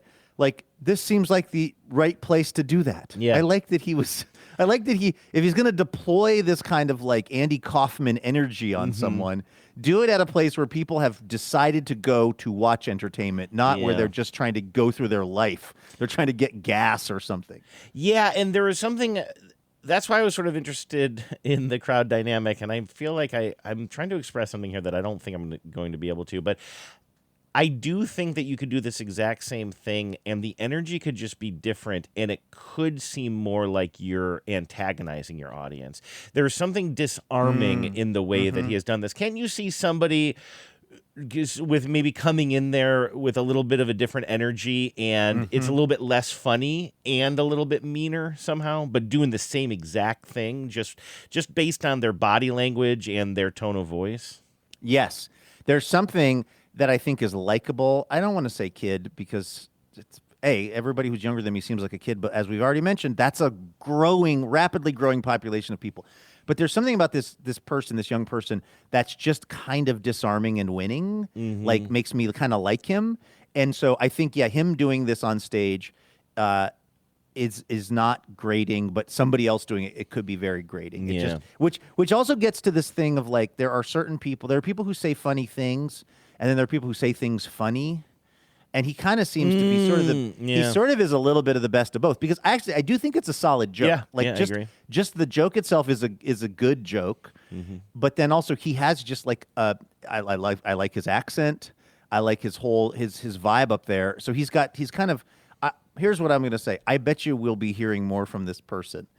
I wonder if this isn't just kind of like, because if his comedy brain already understands this kind of thing, if it can write a good joke, and if he understands also just kind of like an interesting way to tell the joke or think about performing in front of people, and he's comfortable enough to do it and to leave the pauses in there. So I think that's a huge part of it too, right? Yeah, absolutely. I don't, to this day, I don't have that kind of confidence, and I probably never will. If I was going to get that kind of confidence, I would have gotten it a while ago. Yeah, right. Yeah. I have another apology to the audience. You know how yesterday on the show I was closing out with some music, and we've a couple of times identified the song as Surf Ninja 3. That would be the name of the artist, apparently, because I was looking for some music to close out today's show, and there's more music in my little folder from Surf Ninja 3 with a different name. What's Surf Ninja 3's name? What's the artist formerly known as Surf Ninja 3? Well, no, what I'm saying is I think I was saying we were playing a song called Surf Ninja 3 by a band called House of Mango. But we've been playing a song called House of Mango by Surf Ninja 3, and now I have another song by Surf Ninja 3 called Chicha Doodly Doo that we'll be going out with today, but still by the band, apparently, Surf Ninja 3. The question, though, Andrew, did the Ninja Turtles actually surf? And has anyone done a deep dive on that? Well, and if... Okay, I'm going to ask you a question that we should probably wrap up, but... How many people do you think, over or under 200, have died from a surfboard falling on their head, dropped by a Surf Ninja 3? That's a great question. Over or under 200? What I'm tempted to do is repeat the question we don't have for the next 5 minutes, but I think I'll leave that to the young stand-up comics of the world. That cool. How do we like this, though? Oh, yeah, I like all this. If this is a person making the music, I have to say I like the music. Yeah. I worry that it's a real person. Okay, good. Because I like it. Oh, that's a good point, as opposed to AI. Yeah, because it's like rights free and it has a name like whatever, Surf Ninja 3. Yeah. I do like the music, though. I enjoy it. I believe it's people. Yeah, I think there are artists who are, again, the source on this is that YouTube creators library where people make stuff and post it. In this day and age, you're right. How much did AI help with this? I don't know, but I've also pulled this, I think, a couple of years ago. So I like to think this is real music. Good. People. You're saying it's people. It's people. Surf but in a good Ninja way. 3 is people. Boy, let's keep the references as young as we can. As possible. Yeah. All right, that's going to do it for today's episode and bring us to the end of our broadcast week. Thanks, everybody, for spending the time with us. We'll be back here on Monday with more Imaginary Radio for all of you. In the meantime, have a great weekend. Take care of yourselves. Stay safe. Go Mariners. And please remember, no mountain too tall. And good luck to all.